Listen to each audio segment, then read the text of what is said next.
After 18 infamous gang leaders of Wicked Valley stumble upon me, they adopt me and work hard in raising me. Since my dads refuse to let me get in contact with all males while showing their violent sides to everyone else all day, I run away from home out of anger. I've left home for 3 years so far. Throughout the years, I've gotten into a passionate relationship. But on the night my boyfriend, Vincent Gray, proposes to me, he has the nerve to lace my red wine with drugs. Then, he ties me up and delivers me back to Wicked Valley. The 18 bosses of Wicked Valley have posted a lucrative bounty on a young woman with a phoenix tattoo on her arm. It so happens that you have it. My younger sister, Wendy Gray, has offended someone out there. Only by giving you to those bosses can Wendy's life be spared. Then, Vincent adds sorrowfully, "Don't worry, Noelle. I'll definitely include you in my family tree once you're dead. I'll make sure that you won't die without a family." As I stare at Vincent's phony expression, deep down, I'm elated. It's been 3 years. Finally, someone is taking me home. While faced with Vincent's shocked look, I smile while snapping my fingers at the group of people who are about to pick me up. "What are you waiting for, everyone? Prepare some seasonings. We're eating good tonight. Let's have lamb soup." As soon as the words were out of my mouth, Vincent Gray clamped a hand around my throat and smashed me hard against the car door. He roared, "Noelle, are you out of your mind?" My back hit the metal with a sickening thud, and it felt like all my organs had shifted out of place. Before I could say a word, he turned and gave a fawning smile to the low-level thugs hanging around the perimeter. He said,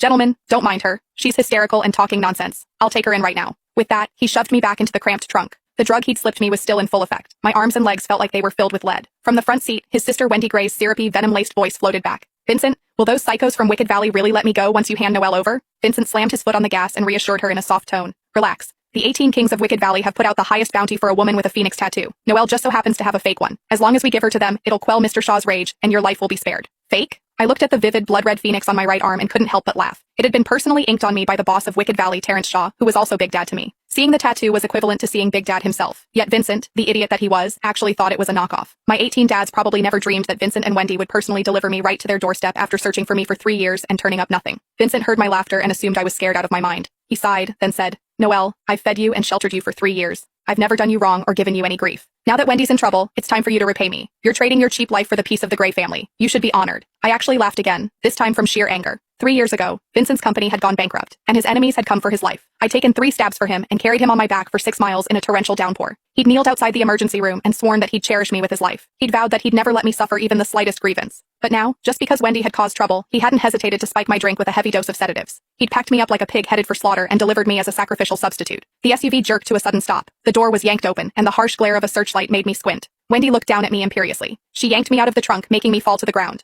Then, she brought the heel of her sharp stiletto down hard on my shin bone and ground it. Pain shot through me like a white-hot blade, but I clenched my jaw and refused to make a sound. "Don't blame me for this, Noelle. Blame yourself for being lowborn." Her eyes were full of vicious glee. "Once those lunatics are done torturing you to death, I'll make sure Vincent gives you a proper burial.